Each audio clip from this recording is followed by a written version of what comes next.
Pues sean todos bienvenidos, qué bueno que están aquí. Vamos a preparar este tiempo para alabar a Dios.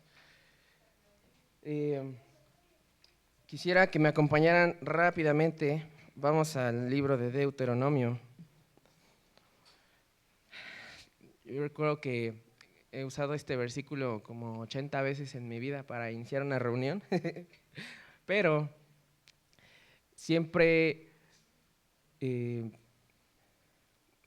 Siempre hemos entendido algo, que se trata de Dios, ¿no? Obviamente, eh, todo lo que hacemos dentro de la iglesia tiene que estar sustentado con la palabra, sustentado con la verdad escrita a través de la palabra de Dios que podemos encontrar obviamente en la Biblia. Y versículo 21 del capítulo 10, Deuteronomio 10, obviamente está hablando acerca de la renovación de un pacto. Vamos a leer desde el versículo 20. Dice, temerás al Señor tu Dios, le servirás, te allegarás a Él y solo en su nombre jurarás. Versículo 21, Él es el objeto de tu alabanza y Él es tu Dios, que ha hecho por ti estas cosas grandes y portentosas que tus ojos han visto. Dice que este versículo 21 comienza diciendo que Él es el objeto de tu alabanza. Quiere decir que lo que debe de motivar nuestra alabanza o lo que debe de motivar a Dios, por ejemplo, ahorita nos decía el pastor Braulio, ¿no? No alabamos a Dios solamente por lo que Él hace, sino lo alabamos por quién es Él, porque Él es el motivo de nuestra alabanza. Y obviamente vamos conociendo a nuestro Dios y créanme que en estos últimos tiempos, en estos últimos años, que he podido ver y creo yo que muchos de nosotros hemos conocido a Dios de una manera diferente a lo mejor a lo que hemos conocido, ¿verdad? Porque muchas veces sí decimos, pues, o conocemos la mayoría, de hecho, cuando predicamos o cuando predicábamos muchas veces hacíamos mucho énfasis, no, es que Dios te ama, Dios es amor, Dios te quiere reconciliar con Él y ese tipo de cosas. Y es una verdad, sí, ¿verdad? Sí es una verdad que Dios nos ama, sí es una verdad que Dios entregó a su Hijo para que muriera por nuestros pecados y para que aquel que se acercara a Él pudiera tener una oportunidad de tener vida eterna. Pero también sabemos que Dios es un Dios de justicia, que odia el pecado, que aborrece la maldad, que ve de lejos a los soberbios, ¿no? O sea, no es solamente una parte de la verdad, sino es toda la verdad. Y es conocer a Dios aún en esas cosas. Es conocer a Dios cuando las cosas no están yendo bien y que tú dices, yo me agarro de Dios porque yo sé que Dios es fiel, pero que también es justo, que a veces no puede dejar el pecado sin su paga, ¿verdad? O sea, sin alguna consecuencia. En Dios tenemos misericordia, claro que sí, pero es conocer a Dios de una manera diferente. Y este versículo que nos habla de que Él es el objeto de nuestra alabanza, quiere decir que lo alabamos por todo lo que Él es. No solamente porque es bueno, sino también porque Él es justo. No solamente porque en Él tenemos perdón, sino también porque en Él podemos encontrar gracia, misericordia, verdad. Y porque Él entregó a su Hijo, sobre todo por eso lo alabamos, ¿verdad? Así es que vamos a ponernos de pie en esta mañana. Él es el objeto de nuestra alabanza. Y el día de hoy que vamos a poder comenzar a estudiar acerca del libro de Juan, yo creo que va a ser una bendición este libro, que podamos poner toda nuestra atención, centrándonos obviamente, y ahorita después quiero tratar de explicar un poco cómo precisamente todo lo que pasó en el Antiguo Testamento, todo acerca de la ley, los profetas siempre hablaban ¿de quién? De Cristo. ¿Por qué? Porque solamente se trata de Él, del único que es digno de alabanza, de gloria. Y así es que vamos a comenzar esta reunión con una oración y vamos a pedirle al Señor que su Espíritu esté con nosotros, que nos ayude a entender sus verdades y que nos ayude a dar una alabanza en espíritu y en verdad. Amén. Dios, gracias, Padre, porque en esta mañana podemos estar aquí, podemos comenzar este nuevo día, Señor, acercándonos delante de ti, entrando delante de ti, Señor, con un camino abierto que Jesucristo ha abierto, con esa esperanza que tenemos, oh Dios, de que algún día tu Hijo volverá por nosotros. Señor, gracias por tantas y tantas bendiciones, gracias. Y no solamente por eso, sino por lo que tú eres, oh Dios, queremos alabarte en esta mañana. Venimos a bendecir tu nombre, venimos a exaltarte, a cantarte a ti con todo nuestro corazón. Ayúdanos con tu Santo Espíritu a ofrecer una verdadera alabanza, una verdadera adoración, Señor. Y que todo lo que hagamos siempre nos lleve a Cristo, siempre esté enfocado en Cristo y de gloria a Cristo, Señor. Te damos el honor a ti, Señor, y recibe esta alabanza, Señor, que la damos con todo nuestro corazón, en el nombre de Jesús, amén y amén. Vamos a comenzar en esta mañana.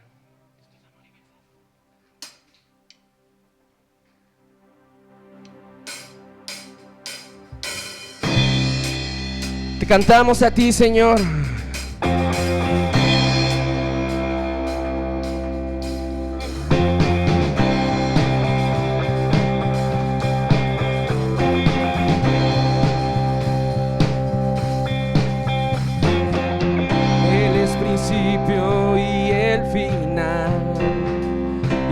Que ha sido creado solo es por Él y para Él. Cantamos la vida solo está en Él. Él es la luz que venció toda oscuridad. Todos verán, todos verán. Cantamos que el verbo se hizo hombre para mostrarnos su gloria, luz que resplandece de su plenitud. Tomamos todos, vemos su gloria, su mano a mi favor, gracias sobre gracia. Amén. Cantamos la vida solo está en Él. Él es la luz que venció toda oscuridad. Todos verán, todos verán. Cantamos que el verbo se hizo hombre para mostrarnos su gloria, luz que resplandece de su plenitud. Tomamos todos, vemos su gloria, su mano a mi favor, gracias sobre gracia. Oh, oh,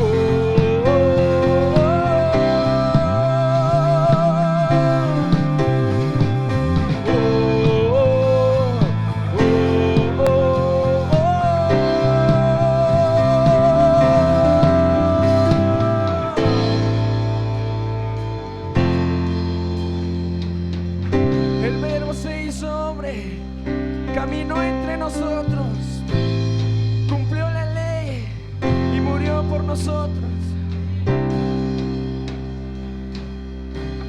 El verbo se hizo hombre para mostrarnos su gloria. Una vez más, el verbo se hizo hombre para mostrarnos su gloria, luz que resplandece de su plenitud, de su plenitud.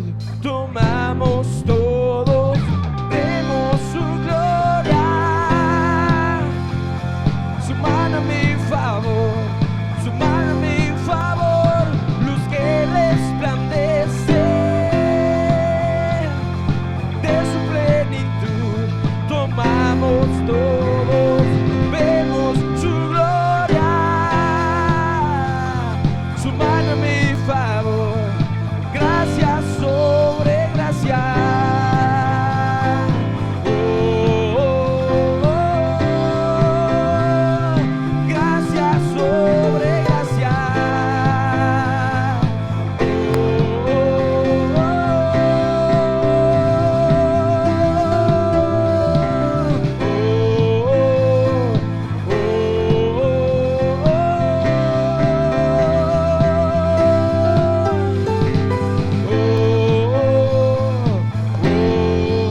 nada canceló.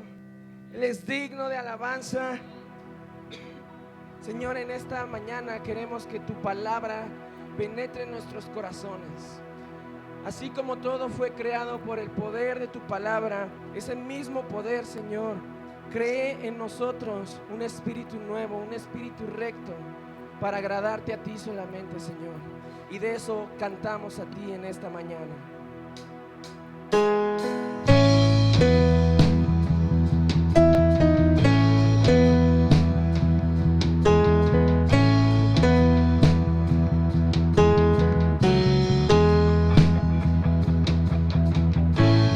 Necesitamos conocerte más, buscamos agradarte, santifícanos en tu verdad, tu palabra es la verdad, perfecta y eterna es, y toda suficiente, alumbra nuestro caminar, tu palabra es la verdad.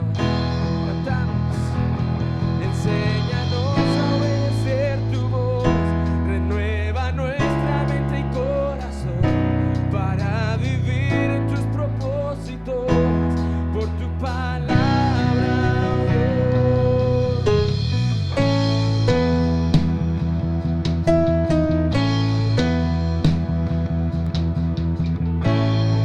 Infalible y poderosa, penetra el duro corazón, sobre todo prevalecerá, tu palabra es la verdad.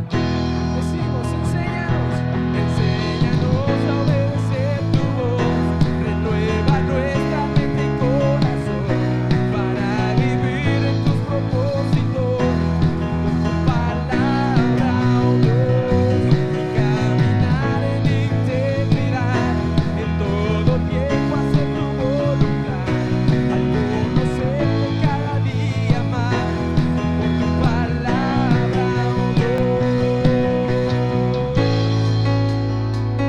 Enséñanos a conocerte más, Señor, a obedecerte, a honrarte, Señor, porque todo pasará menos tu palabra.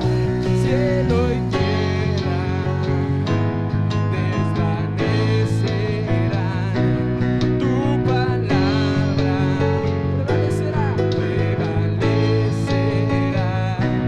Cielo y tierra desvanecerán, tu palabra prevalecerá, prevalecerá. Enséñanos a obedecer tu voz, renueva nuestra mente y corazón para vivir en tus propósitos por tu palabra, oh Dios, caminar en integridad, en todo tiempo hacer tu voluntad, al conocerte cada día más por tu palabra, oh Dios.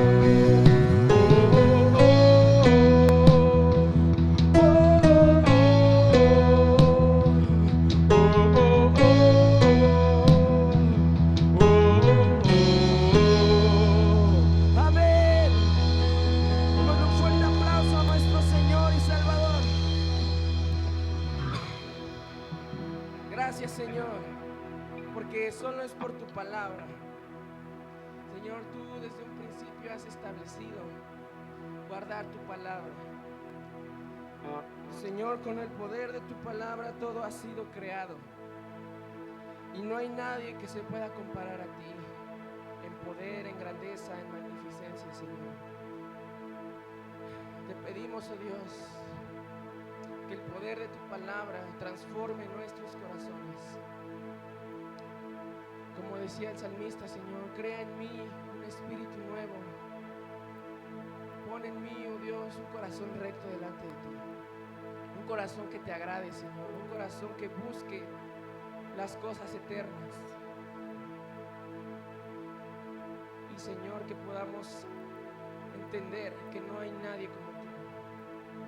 Que tú eres el príncipe de paz, el que gobierna por siempre y para siempre. Dios con nosotros, Nadie es como tú, Señor.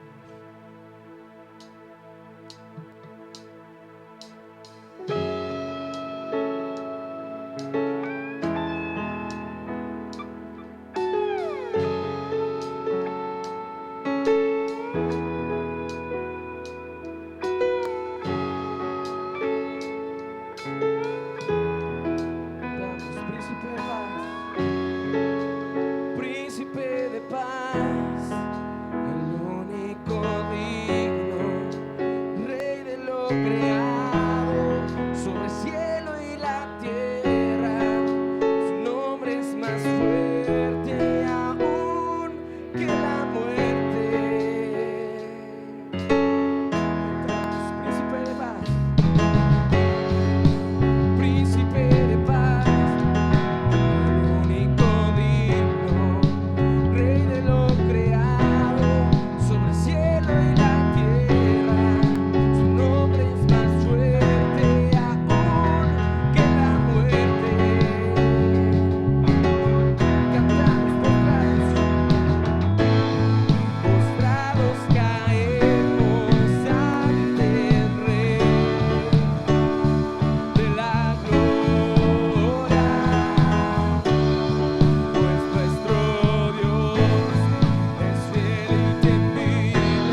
Gracias, Señor. Nada se puede comparar a ti. Nada se puede comparar a la obra que hizo Cristo por todos nosotros. Porque aunque muchos y todos de nosotros hemos fallado, hubo uno que fue recto, que cumplió con toda la ley, y como un cordero que es llevado al matadero, no abrió su boca y entregó su vida por todos nosotros. Y a ese Dios, a Jesucristo, al Verbo hecho carne, adoramos en esta mañana.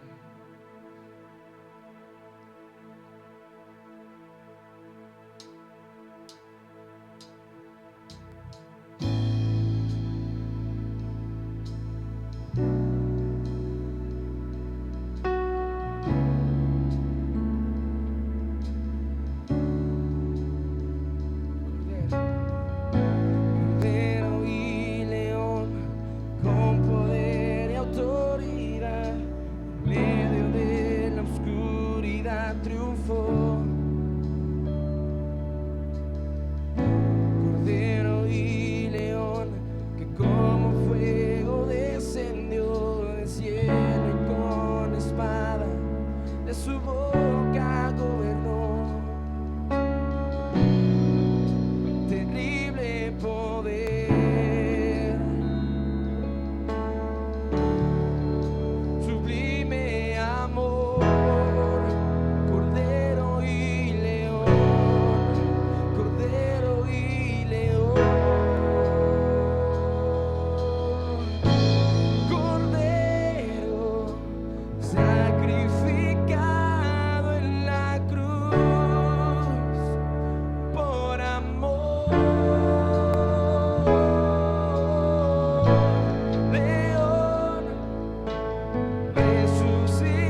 fuerte aplauso a nuestro Dios, en gratitud a Él, toda la alabanza a ti, Señor. Amén y amén. Hermanos, pueden tomar sus lugares. Vamos a continuar. Puede saludar a la persona que está ahí a su lado, en lo que yo me cambio de lugar.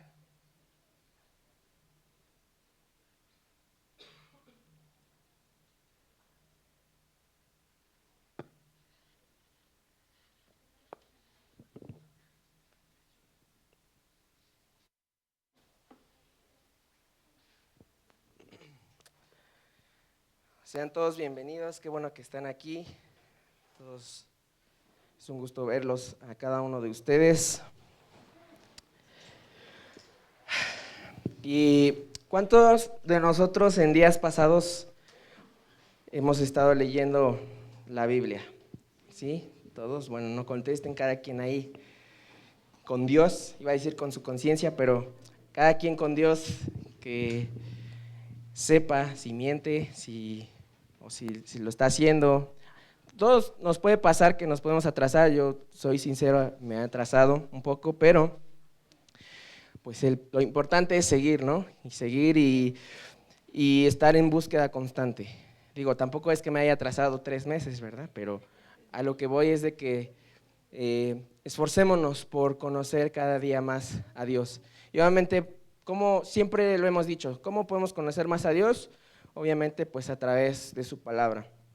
Y como ustedes saben, en días pasados que hemos estado leyendo Deuteronomio, yo he tratado de hacer un ejercicio en este plan de lectura, que es siempre tratar de buscar a Jesús en cada pasaje, en cómo cada pasaje podemos encontrar la obra de Jesús, cómo cada pasaje apunta a Cristo. Así es que yo quiero hacer unas preguntas en esta mañana y quiero preguntarles a ustedes, ¿en dónde podemos encontrar a Jesús? ¿O de qué nos habla el libro de Deuteronomio? ¿Y dónde podemos encontrar a Jesús? Si alguien quiere participar así brevemente, ¿alguien?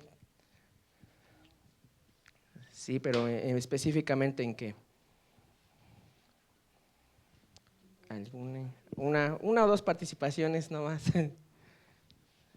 ¿Alguien? Por favor, no me hagan esto. ¿O de qué trata el libro de Deuteronomio?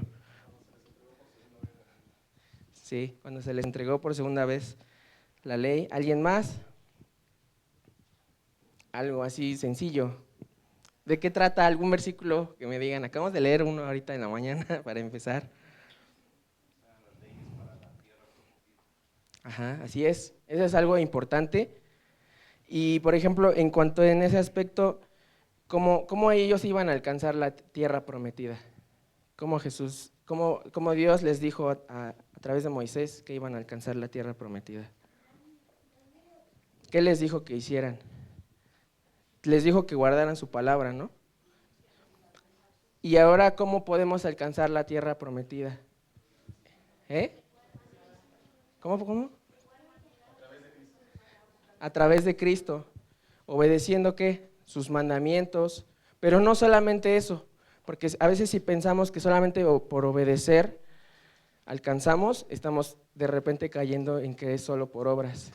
Cuando es obedecer a Cristo y tener fe en Él. ¿Por qué? Porque es por gracia. Y de hecho muchas veces lo hemos dicho, nuestra carne no quiere obedecer a Dios, no quiere sujetarse a Dios, no desea a Dios, nuestra carne. Pero ¿qué es lo que nos hace acercarnos a Dios? Su gracia. ¿Por qué? Porque no hay mérito alguno en nosotros. Y vamos a Gálatas, capítulo 3, versículo 24. Yo lo tengo aquí, pero también lo voy a buscar aquí en mi bibliota. Gálatas 3, versículo 24. Dice así: de manera que la ley ha venido a ser nuestro ayo para conducirnos a Cristo, para llevarnos a Cristo a fin de que fuésemos justificados por la fe. ¿Y qué es un ayo? ¿Alguien sabe qué es un ayo? Bueno, para los que no sepamos, un ayo Se refiere a un tutor o a un guía encargado de supervisar a los niños hasta que alcancen la madurez. Es decir, que es como alguien que está ahí cuidando. Por ejemplo, mi mamá cuida a un niño de 4 años, sí, casi 5, 6.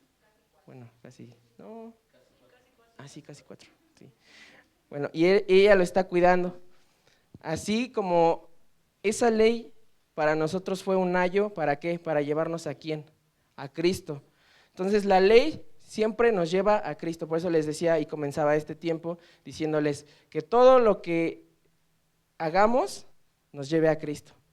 Y en todo lo que leamos en su palabra nos lleve a Cristo. Siempre, siempre. Tenemos que tratar, esforcémonos por eso. Y obviamente no se trata de introducir por introducir a Cristo, ¿verdad?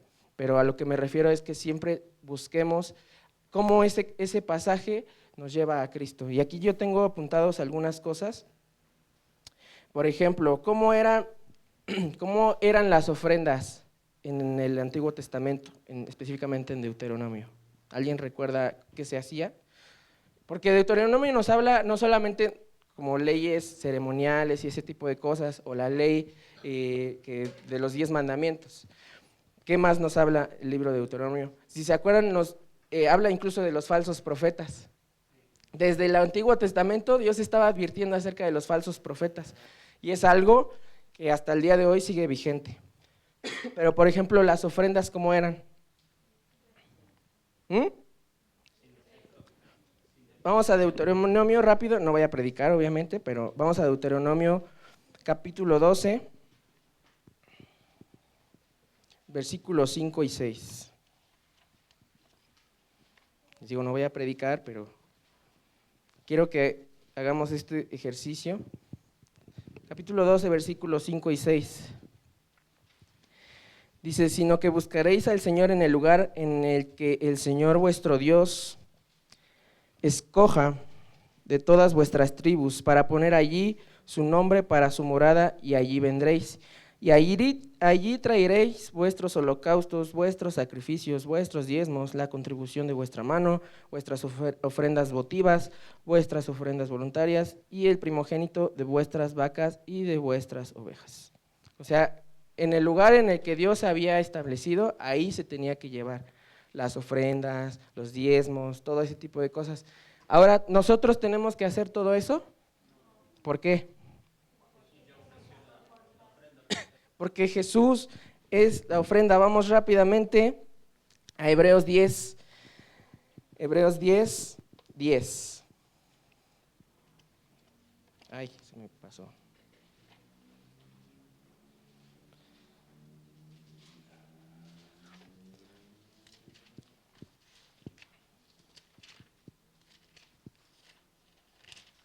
¿Ya lo tienen?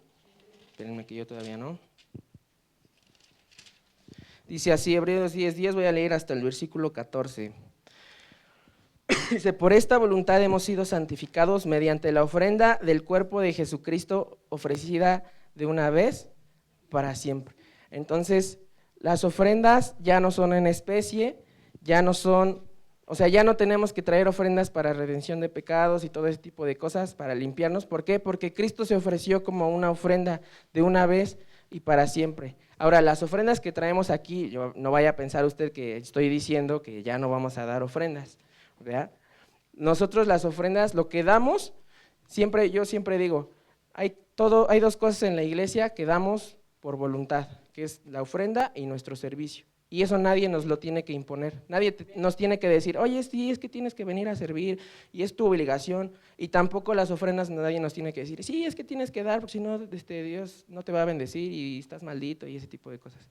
No, es voluntario, es algo que nace de nuestro corazón, y obviamente porque entendemos que también es necesario traer ofrendas al Señor para el sustento de ¿qué?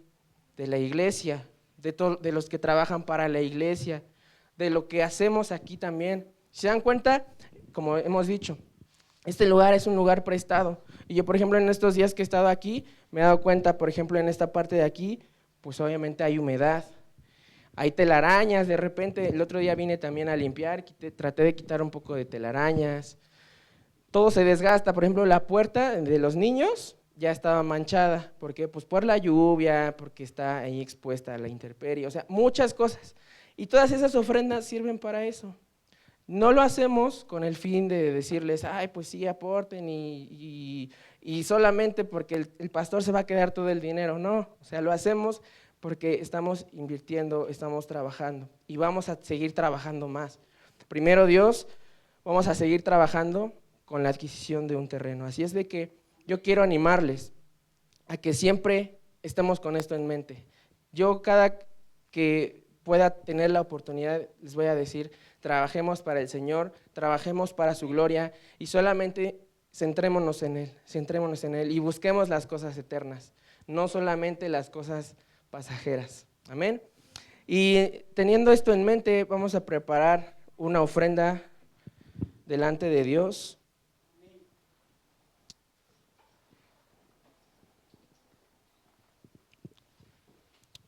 Y mientras ustedes están ahí preparando su ofrenda, quiero que usted ore a Dios y le agradezca por el dinero que puede tener, por el trabajo que tiene, por la fuente de ingresos que usted tenga.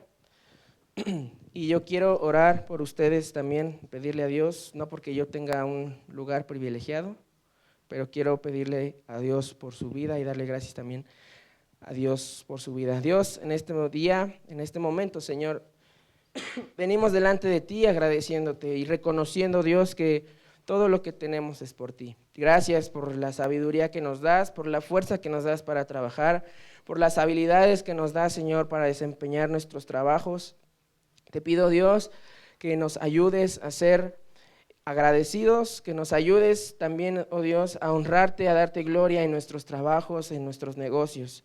Todo lo que hagamos, Señor, siempre esté enfocado en ti, Señor, en darte la gloria, en dar la gloria de vida a tu nombre. Te doy gracias, Señor, y quiero pedirte por la vida de mis hermanos, que tú les bendigas, que les des aún más sabiduría, Señor, que tu Espíritu Santo esté con ellos en cada momento, en cada actividad que ellos realicen, Señor. E incluso, Señor, si ellos están en negocios, si ellos están en algún trabajo, que puedan ser luz en aquellos lugares donde tú los has puesto, Señor. Y queremos agradecerte, Señor. Te damos esta ofrenda con gratitud, Señor, reconociendo, Señor, que viene de ti y vuelve a ti, Señor. Y te damos gracias en el nombre de Jesús. Amén y amén. Pueden pasar, hermanos, vamos a depositar nuestras ofrendas.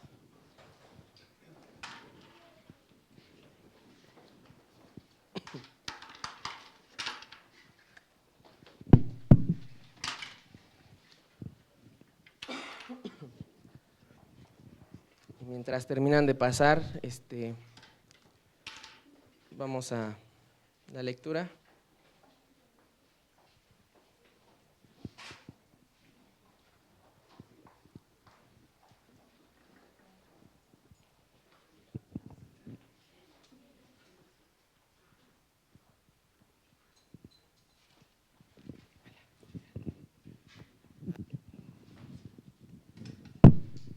Hermanos, buenos días.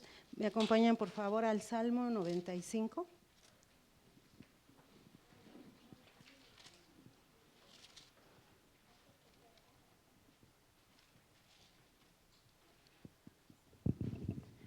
Dice, cántico de alabanza y de adoración.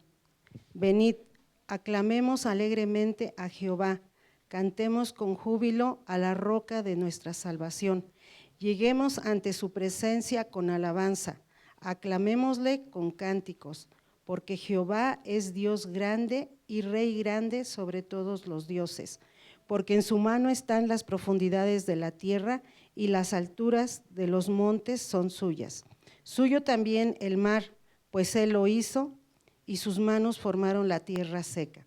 Venid, adoremos y postrémonos, arrodillémonos delante de Jehová, nuestro Hacedor, porque Él es nuestro Dios, nosotros el pueblo de su prado y ovejas de su mano.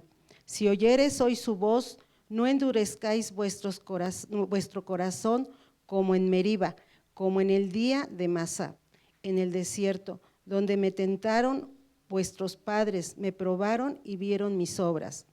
40 años estuve disgustado con la nación y dije, pueblo es que divaga de corazón y no han conocido mis caminos. Por tanto, juré en mi furor que no entrarían en mi reposo.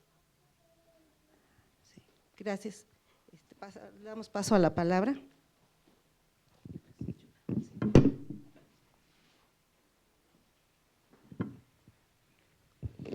Buenos días a todos. Pueden ir saliendo los pequeñitos. Hoy van a salir con Abby. Y pueden salir a su clase. Solo ellos, ¿verdad? Sí.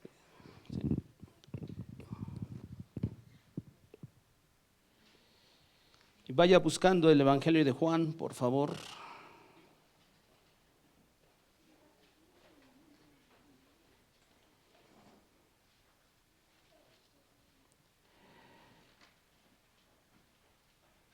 El día de hoy, y con la ayuda de Dios, y si primero Dios nos permite, vamos a comenzar un viaje durante meses en este evangelio. El evangelio que para muchos, y yo me incluyo, es el más complicado. Y usted dirá, ¿por qué dice el pastor eso, que es el más complicado? Porque es Jesús prácticamente hablando de sí mismo, Jesús presentándose a sí mismo, y el apóstol Juan lo plasma en este evangelio, y hoy solamente vamos a tocar la introducción y solamente vamos a hablar algunas partes de este evangelio, y ayúdenme a orar. Padre, nos disponemos, Señor, disponemos nuestro corazón, oh Dios, en esta mañana, Señor, para escuchar tu bendita palabra. Queremos, oh Dios, en este momento, Señor, honrarte, poner toda nuestra atención, Señor, a tu palabra, Señor, a lo que tú dices en tu palabra. Queremos que solamente Jesús brille. Usa al predicador, Señor, usa, oh Dios, mis labios, de tal manera, Señor, que mis hermanos puedan, oh Dios, sentir hambre, Señor, por escuchar tu palabra, por aprender más acerca de quién es Jesús. Padre, danos tu gracia, danos tu sabiduría, que el Espíritu Santo se mueva con poder, con autoridad, Señor, en nuestros corazones.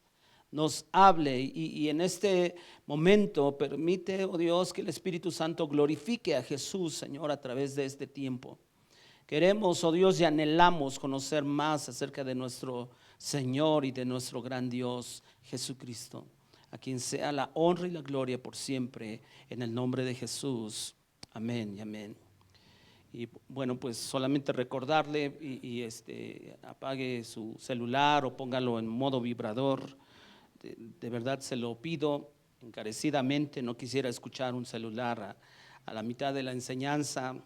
Les pido que me ayuden con los pequeñitos también, que los que estén pequeñitos podamos esforzarnos por tenerlos en control. Y bueno, pues como les decía yo, el día de hoy iniciamos un viaje maravilloso en este evangelio.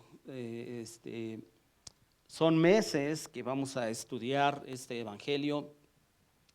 Y mi oración desde hace ya un tiempo que habíamos decidido enseñar sobre este evangelio, mi oración es de que todos, absolutamente todos, desde los más grandes hasta los más pequeños, cada semana salgamos maravillados de la persona y de la obra de nuestro Salvador Jesucristo. Esa es mi oración.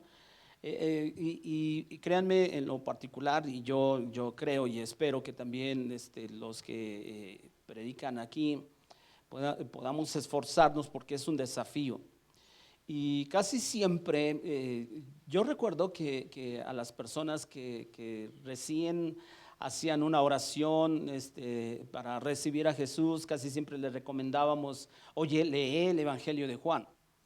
Y como lo decía en el tiempo de la oración el pastor Braulio, muchas veces leemos pero sin poner todo el sentido a lo que estamos leyendo, y él nos compartía algo. De pronto en algunos libros, y sobre todo cuestiones de la Biblia, de pronto es bueno, como que ya lo leí, pero no recuerdo, a lo mejor mañana retomo la lectura, pero no recuerdo exactamente de qué se trata.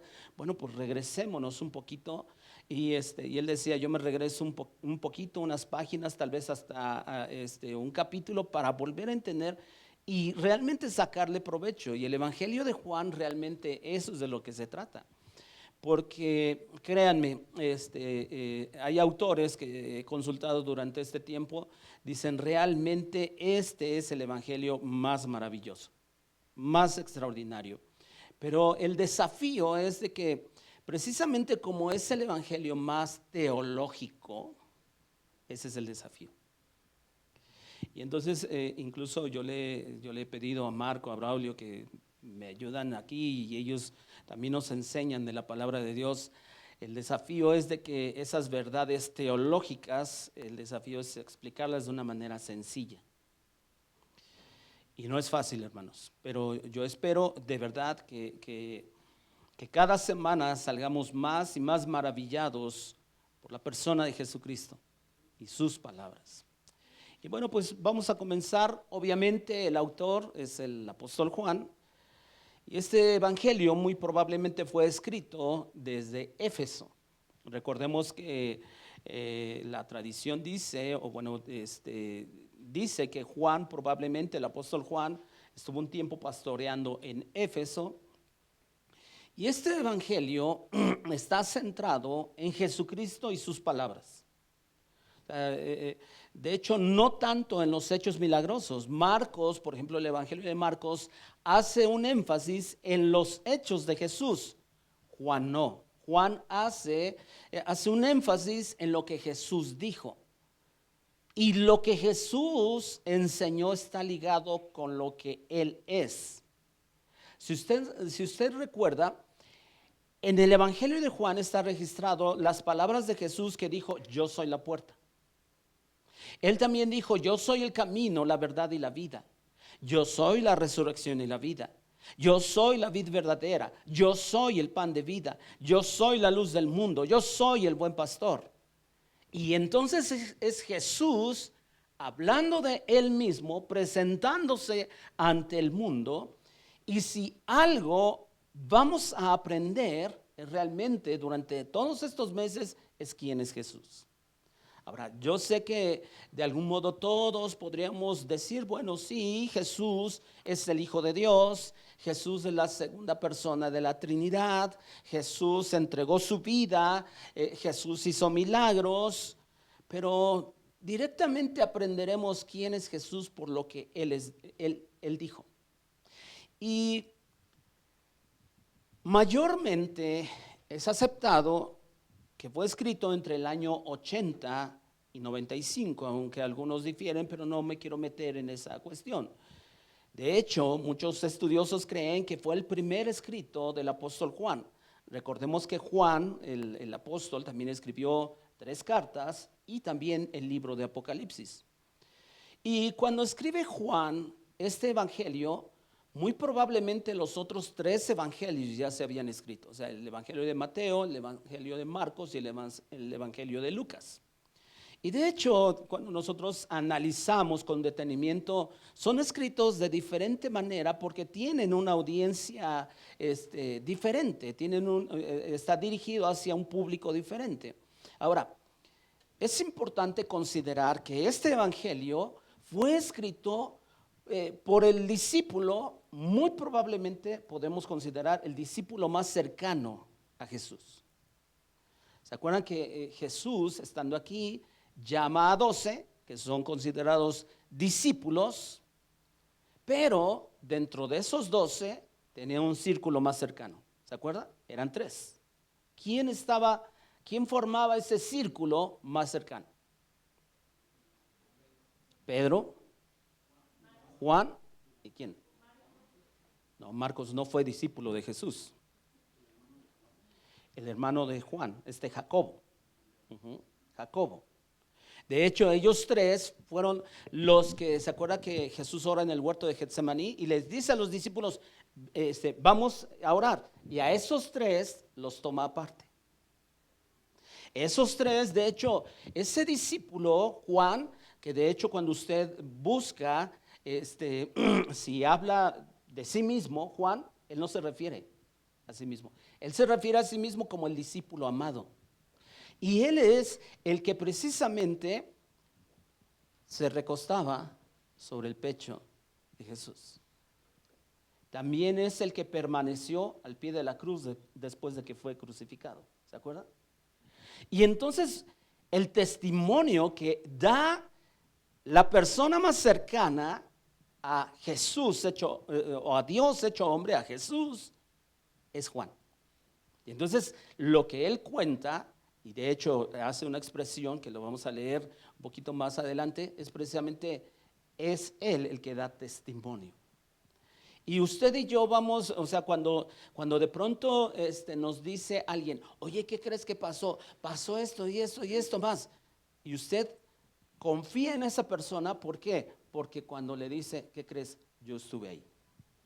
Y usted sabe que ese testimonio es fiable, es confiable. Ahora, el propósito de este evangelio quedó plasmado en el mismo escrito, en el mismo evangelio. Vaya conmigo a Juan, pero no el capítulo 1, sino el capítulo 20. Porque aquí es donde queda plasmado el propósito por el cual Juan escribe este evangelio. Juan capítulo 20, versículo 30 y 31.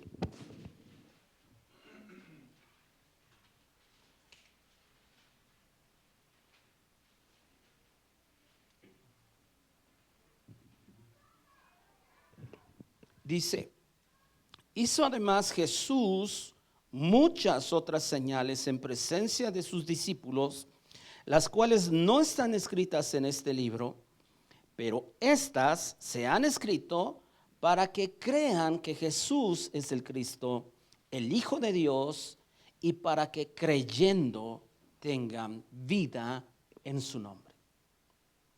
¿Cuál es el propósito entonces? Creer en Jesús para así tener vida eterna.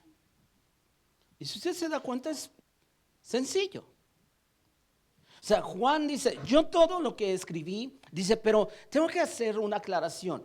No escribí todo lo que Jesús hizo, pero lo que escribí lo hice con el propósito de que crean que Jesús es el Cristo. Que el Cristo, acuérdense que la palabra Cristo es el equivalente de la palabra Mesías que encontramos en el Antiguo Testamento. Entonces Juan dice, todo esto que se ha escrito, que yo he escrito, es con el propósito de que ustedes crean que Jesús es el Mesías, que Jesús es el enviado, y que por medio de creer en Él puedan tener vida eterna. De hecho, esas palabras por ejemplo, la palabra creer aparece 45 veces en este evangelio. Y la frase vida eterna aparece 18 veces. Y si usted checa en una concordancia, en una aplicación donde usted pueda checar y confirmar que la palabra o el verbo creer en Juan aparece muchas más veces que en los otros evangelios, que en ningún otro lado de la Biblia. Y entonces encontramos ciertas particularidades cuando nosotros leemos el Evangelio de Juan. Por ejemplo, les decía yo que, por ejemplo, Marcos, el Evangelio de Marcos, se destaca porque describe más los hechos de Jesús, los hechos milagrosos de Jesús. Juan no. Juan, de hecho, solamente menciona 7 milagros.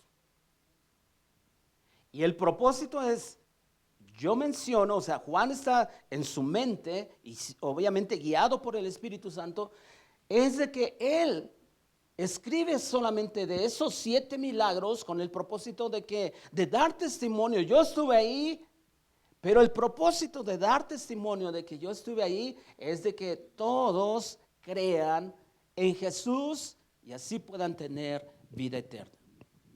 De hecho, fue escrito para los seguidores de Jesús que no eran judíos. Y algunos dicen que simplemente este evangelio fue escrito para la iglesia en general. Para la iglesia. Y Juan es extraordinario pensar cómo es de que solamente 7 milagros se mencionan. Pero hay milagros que solamente se mencionan aquí. Por ejemplo, el milagro, uno de los milagros que solamente se menciona aquí es cuando Jesús convierte, ¿qué? El agua en vino. En ningún otro de los evangelios se menciona, pero Juan lo menciona. Y hay cosas que se mencionan en los otros evangelios y en Juan no. Eventos, por ejemplo, aquí en Juan nunca vamos a encontrar los enfrentamientos que Jesús tuvo con los demonios. Nunca lo encontraremos. Tampoco menciona ninguna de las parábolas. Ahora, ¿por eso no es un evangelio inspirado por el Espíritu Santo? No. Simple y sencillamente es un estilo diferente y Dios que fue el que inspiró, el Espíritu Santo inspiró simple y sencillamente con un propósito específico. Y parte de ese propósito es que Juan dejara en claro o pusiera en claro que solo en Jesús hay salvación. ¿Y sabe por qué? Porque había, sobre todo, el movimiento gnóstico. ¿Se acuerda que desde que estuvimos estudiando Colosenses y luego también Primera de Juan, mencionábamos constantemente acerca del gnosticismo que había avanzado en el primer siglo? Pero no creamos que surgió el gnosticismo en el primer siglo.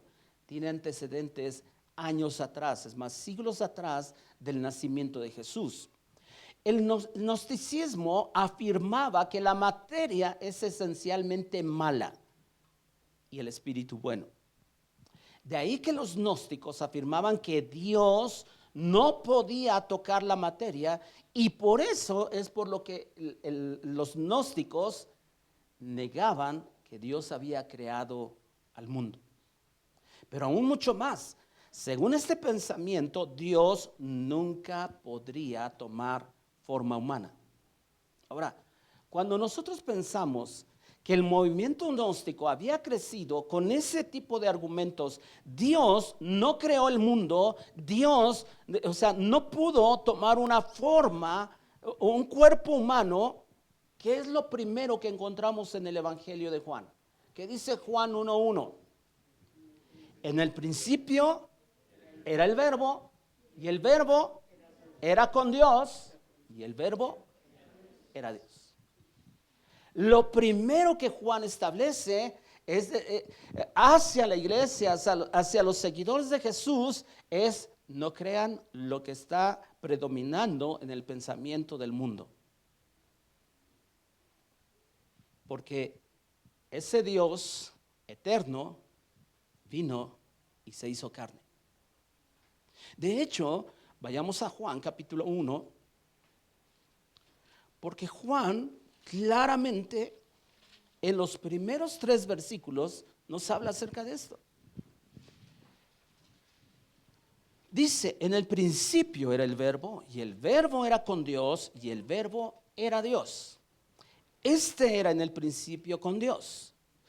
Todas las cosas por Él fueron hechas, y sin Él nada de lo que ha sido hecho fue hecho. O sea, Juan inmediatamente ataca esa creencia que estaba pegando fuertemente sobre el mundo entero de ese entonces. Y obviamente los gnósticos decían, por consecuencia, como ellos decían, bueno, realmente la materia es mala.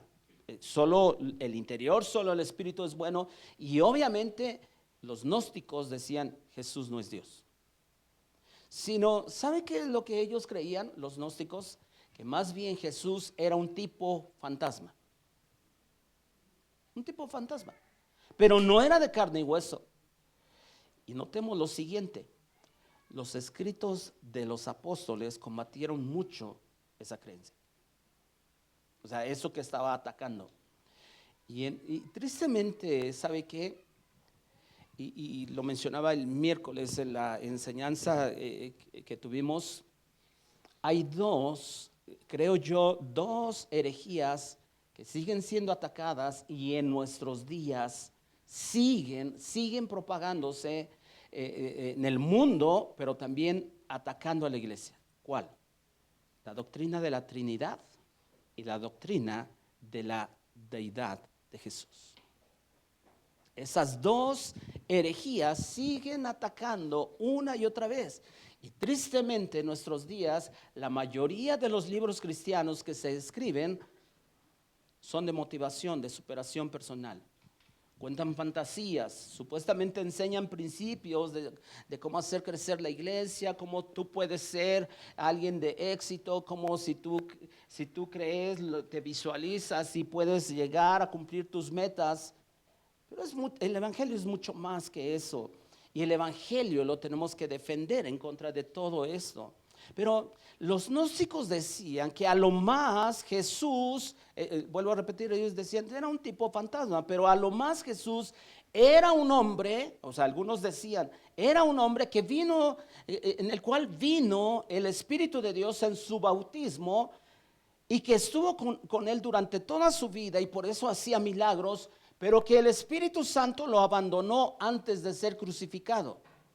Y lo que ellos deducen es que cuando Jesús dijo, ¿por qué me has abandonado? ¿Se acuerda que Jesús antes de morir es lo que exclama?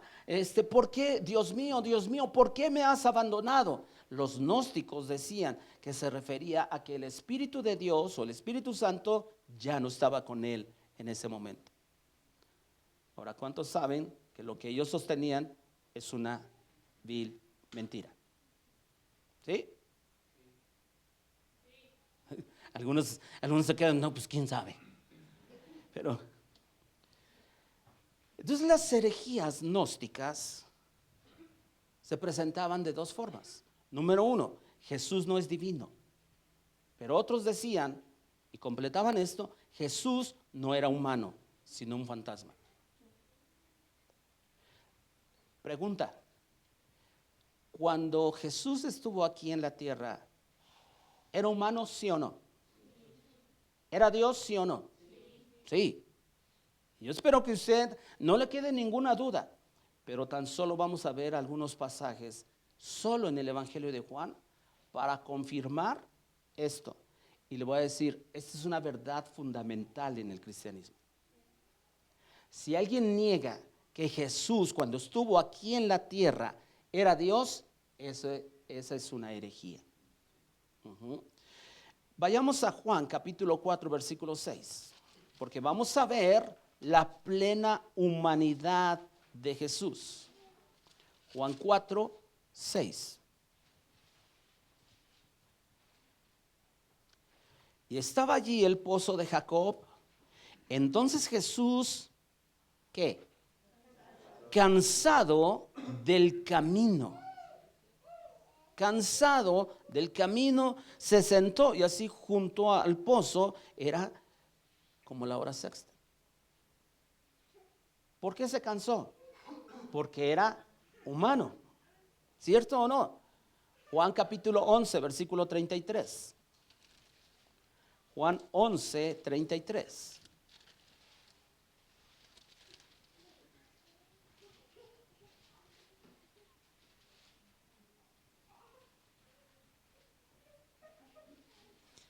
Jesús entonces, al verla llorando y a los judíos que la acompañaban también llorando, se estremeció en espíritu y ¿qué?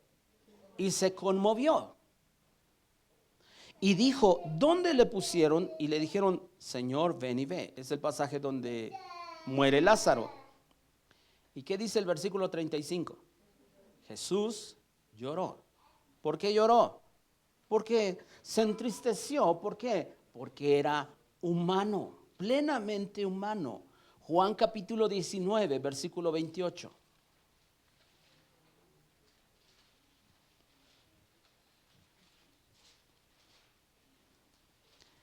Después de esto, sabiendo Jesús que ya estaba todo consumado, dijo, para que la escritura se cumpliese, ¿qué? Tengo sed.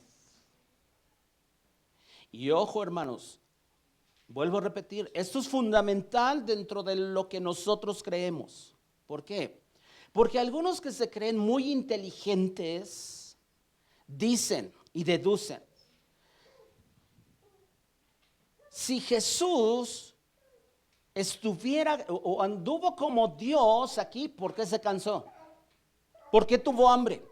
Y dice, entonces Jesús no era Dios. O sea, cuando estaba aquí en la tierra. Y cualquiera que no conoce estos pasajes o que lee estos pasajes sin entender todo lo que, porque ahorita vamos a ver pasajes donde nos confirman la plena deidad o divinidad de Jesús. Pero algunos hacen ese razonamiento. Bueno, si Jesús tuvo hambre, si Jesús tuvo sed, entonces no era Dios. Pero ojo, lo que realmente los cristianos creemos es que Jesús era plenamente Dios y era plenamente hombre. Vamos a Juan capítulo 8, versículo 58. Porque ya vimos la plena humanidad. Y podríamos leer otros pasajes, pero solamente quise incluir estos. Ahora vamos a ver la plena divinidad de Jesús. Juan capítulo 8, versículo 58. Jesús les dijo, de cierto les digo, antes que Abraham, ¿qué? Fuese, yo soy. ¿De qué nos habla? De que Él es eterno. Antes de Abraham, yo soy. Y es que los judíos, los líderes religiosos judíos, ellos que una de las cosas que se captaban acerca de qué, Abraham es nuestro padre. Y Jesús les dice, ¿qué creen? Yo soy antes de Abraham. Y está hablándonos este versículo de la eternidad de Jesús. ¿Quién es el único ser eterno? Dios. Juan capítulo 17, versículo 5.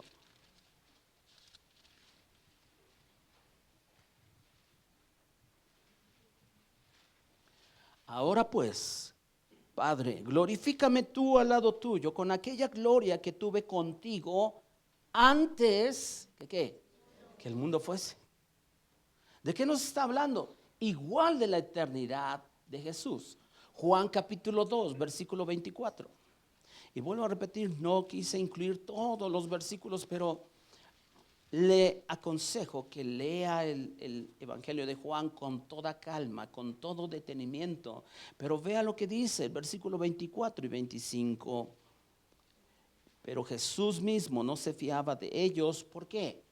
Porque conocía a todos y no tenía necesidad de que nadie le diese testimonio del hombre, pues él sabía lo que había en el hombre. ¿Quién es el único que puede saber lo que hay dentro del hombre? Dios. No había necesidad que le diera testimonio a alguien de Jesús y le dijera, ay, ¿qué crees, Jesús? Mira, y que Jesús de pronto se sorprendiera, ay, no lo sabía. No, conocía a todos, como hoy conoce a cada uno de nosotros. Y está hablando de qué? De su omnisciencia, que Él conoce todo. Entonces, cuando Jesús estuvo aquí en la tierra, era plenamente hombre y era plenamente Dios. ¿Qué le parece? Tanto Mateo como Lucas comienzan su evangelio, y estas son de las diferencias que hay en los evangelios, pero tanto Mateo como Lucas comienzan su evangelio desde la concepción de Jesús. Marcos no comienza igual. Marcos comienza el ministerio, o mejor dicho, el evangelio, narrando desde el ministerio de Juan el Bautista. Pero Juan va más allá. Juan habla de su eternidad y que ese Dios eterno vino a la tierra. De hecho, volvamos, si gusta, ahí en el capítulo 1, versículo 1.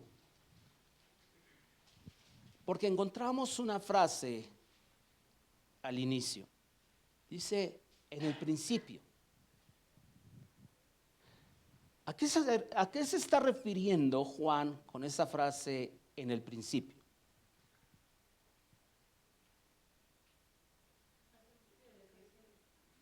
¿Principio de la creación?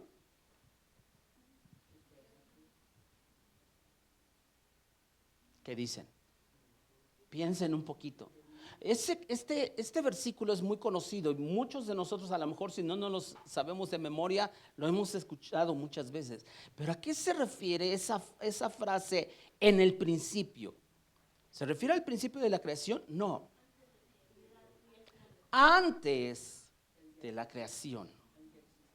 Porque dice en el principio era el verbo. Pero lo que pasa es que nosotros decimos, bueno, este es el principio de la Biblia. O sea, nosotros decimos, bueno, Génesis 1:1 es el principio de la Biblia. Lo que pasa es de que Juan 1:1 no lo podemos encerrar en Génesis 1:1. En el principio creó Dios los cielos y la tierra. Porque, recordemos algo, Dios no está atrapado en tiempo y espacio. Juan tiene que usar esta frase en el principio para darnos un entendimiento a nosotros, si pudiéramos entender esta frase, porque cuando está hablando en el principio era el verbo, solo que Dios no está atrapado en tiempo y espacio, y entonces, ¿de qué principio? ¿Ha escuchado usted que de pronto yo he usado una frase que es la eternidad pasada? ¿Se acuerda? Sí, que he usado esa frase, eternidad pasada. Pero como Dios no está atrapado en tiempo y espacio, ¿cuándo es ese principio? No lo sabemos. La frase en el principio era el verbo, habla de qué? De la eternidad, o sea, de la eternidad del verbo. ¿Quién es el verbo? Jesús. Jesús. Ahora, algunos le han llamado a esta frase para entenderla, le llaman así la atemporalidad de Jesús. Porque en el principio, o sea, era una eternidad. ¿Cuándo inició la eternidad? Pues no tuvo un inicio. Ajá.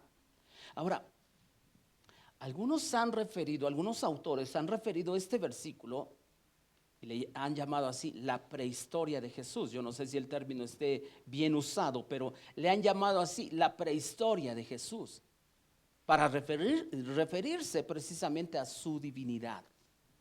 Y es claro que el versículo, lo primero que está afirmando es de que siempre ha existido Dios o el verbo, específicamente el verbo, pero dice, y el verbo era con Dios, o sea, ¿dónde estaba?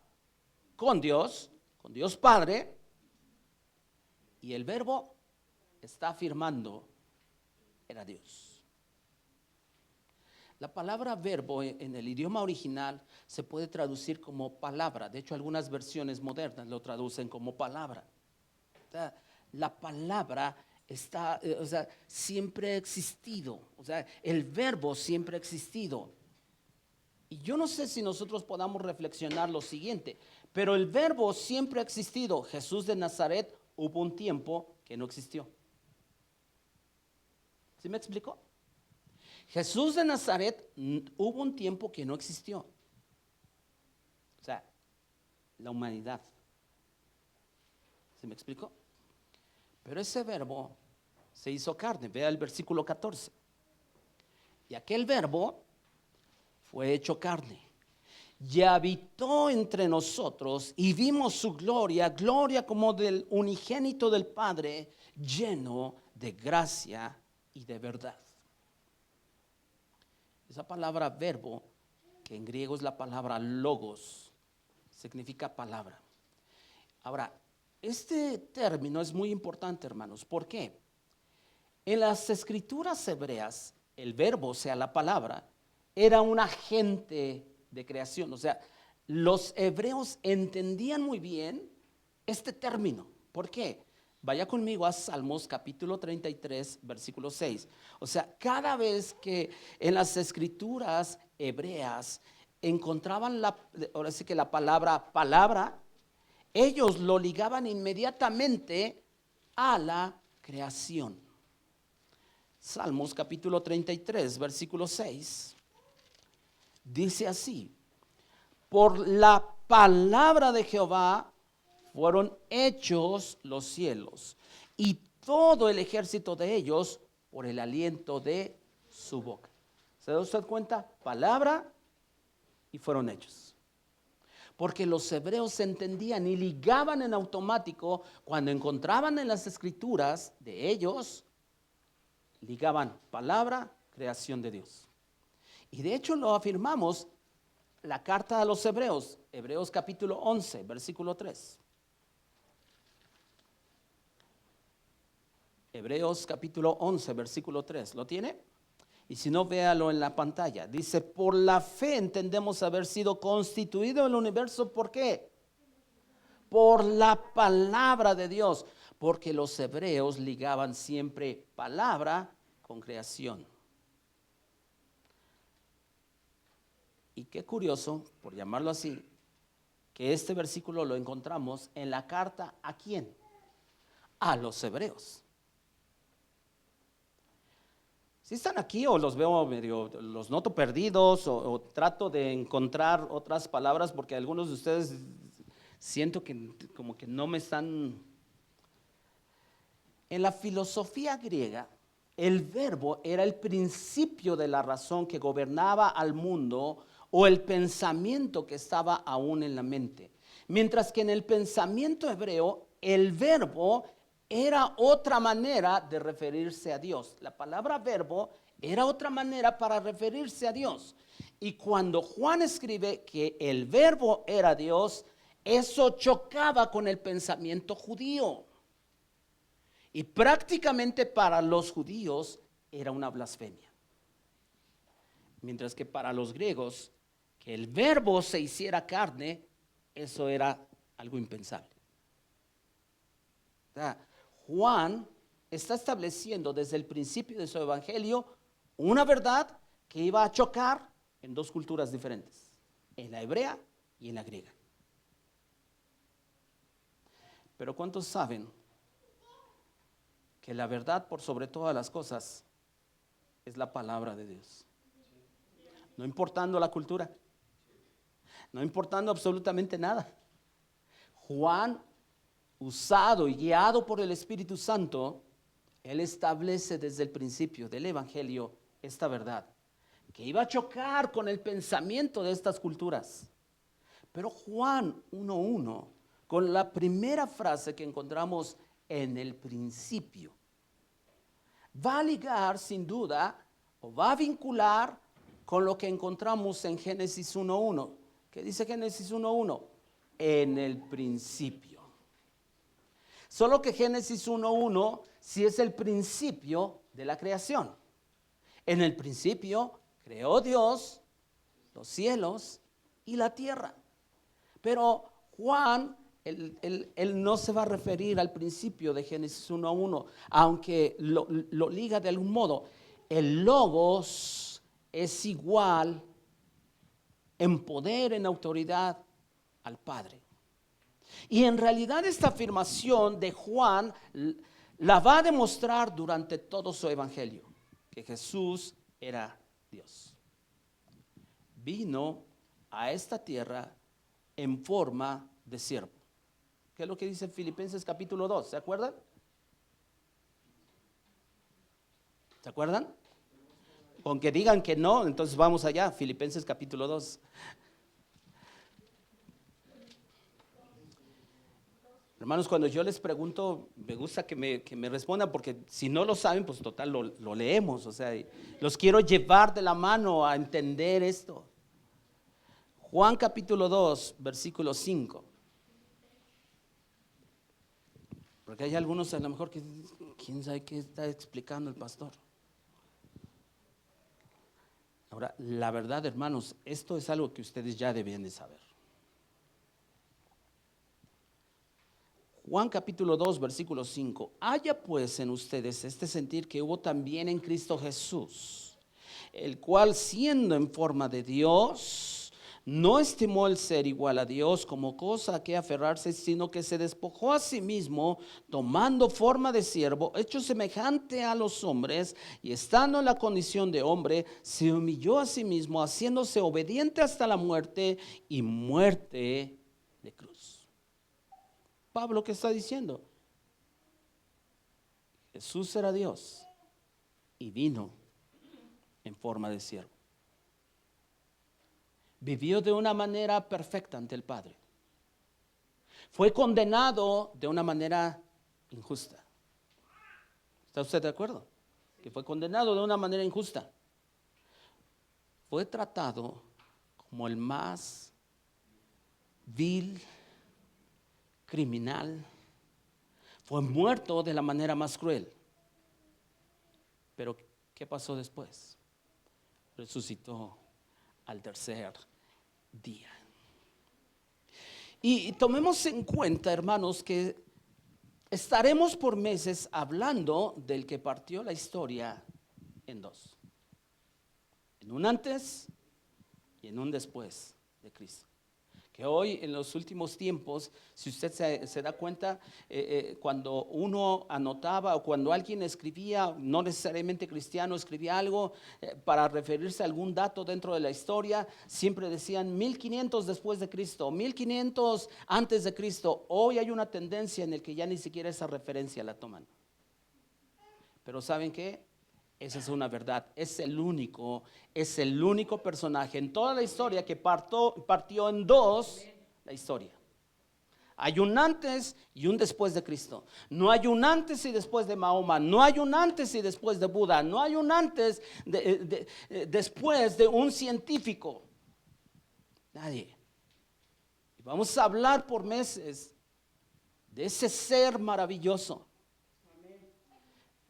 De hecho, si nosotros reflexionamos, cuando nosotros pensamos que Dios mismo se hizo carne, ese es el milagro más maravilloso. Que Dios mismo se hizo carne.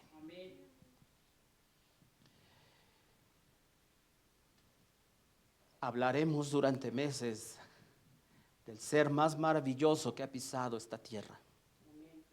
El mundo no era digno de escucharlo, de verlo, de contemplarlo.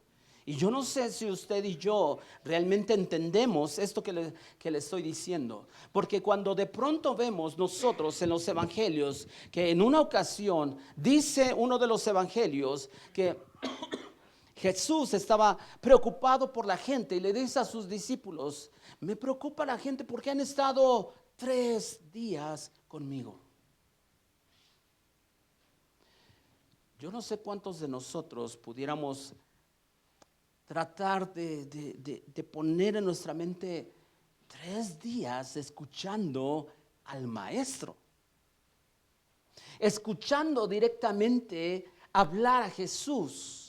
Verlo cómo ponía las manos sobre los enfermos y ellos sanaban, cómo echaba fuera a los demonios, cómo cada uno de los milagros que son extraordinarios que nosotros vemos, que nos narran los evangelios. Yo no sé si nosotros primeramente estamos convencidos que Jesús es el personaje más maravilloso que ha pisado esta tierra.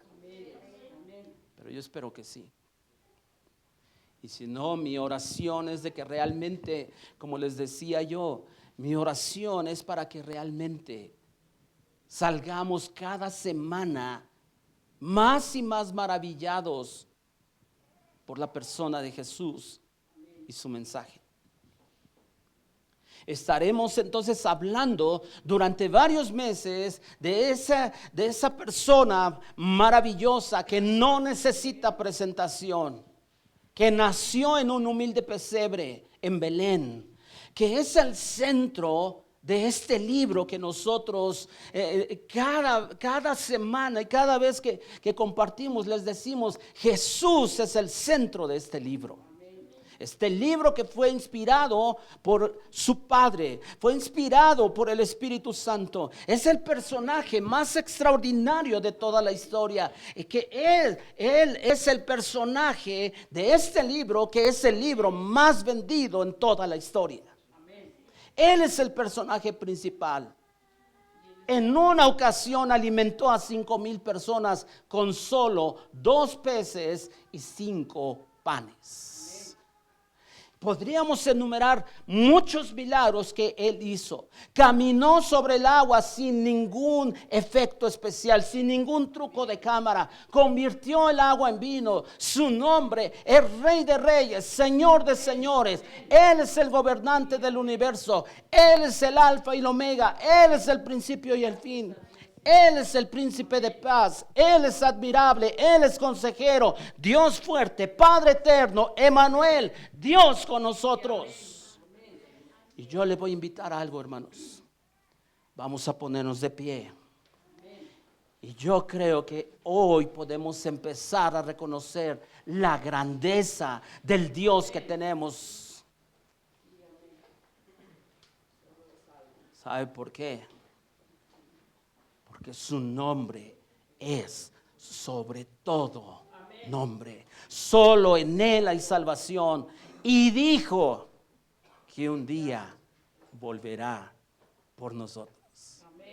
¿Cuántos de nosotros anhelamos que Él regrese y anhelamos estar con Él por toda la eternidad? ¿Qué le parece si levantamos nuestras manos al cielo y decimos: Jesús, quiero conocerte, anhelo conocerte, anhelo darte la gloria y la honra, no solamente cuando llegue al cielo, Señor, sino desde aquí, desde la tierra, con cada acto, con cada cosa que yo haga, con cada pensamiento, con mi vida misma, quiero honrarte y quiero conocerte todos los días de mi vida.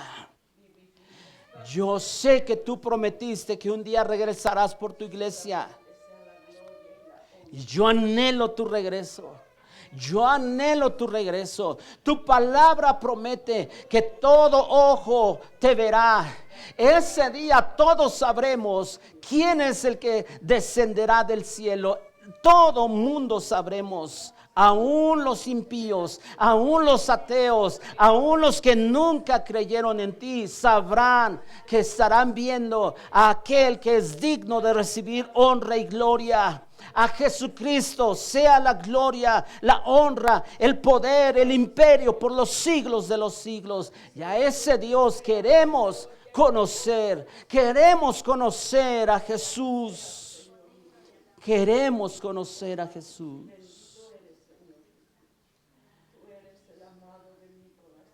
Te amamos, Señor.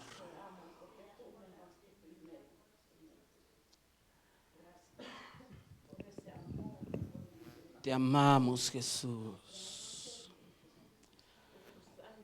Así, con los ojos cerrados, tan solo piense lo que nos describe Apocalipsis 4 y Apocalipsis 5. Como toda la creación, todos los seres angelicales, todos los seres humanos que están ahí presentes delante del trono rinden solamente adoración a Jesús, porque Él es el único. Él es el verbo de Dios, dice Apocalipsis. Y solo a Él le damos honra y gloria. Le voy a invitar a que levantemos por unos momentos nuestra voz y adoremos a Jesús. Adoremos a Jesús con nuestras palabras, con nuestras manos levantadas, diciéndole: Jesús, tú eres digno de recibir honra, gloria, el honor solamente a ti, Rey de Reyes, Señor de Señores. Solo tú eres digno, solo tú eres digno. Oh, te damos honra y gloria, te damos el honor, te damos el honor, te damos el honor, Jesús. Espíritu Santo, glorifica a Jesús en medio de nosotros. Que nuestra boca, Señor, solamente salga exaltación, salga acciones de gracias. Jesús, gracias por haber dado tu vida en la cruz del Calvario. Gracias, Señor, gracias porque ofreciste el sacrificio perfecto.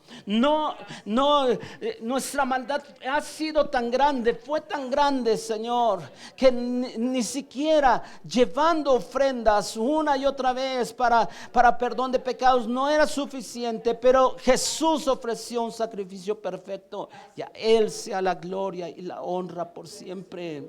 Solo a Él sea la honra y la gloria por siempre.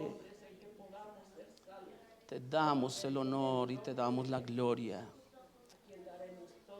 Gracias, Señor. Gracias, Jesús. Amén y amén.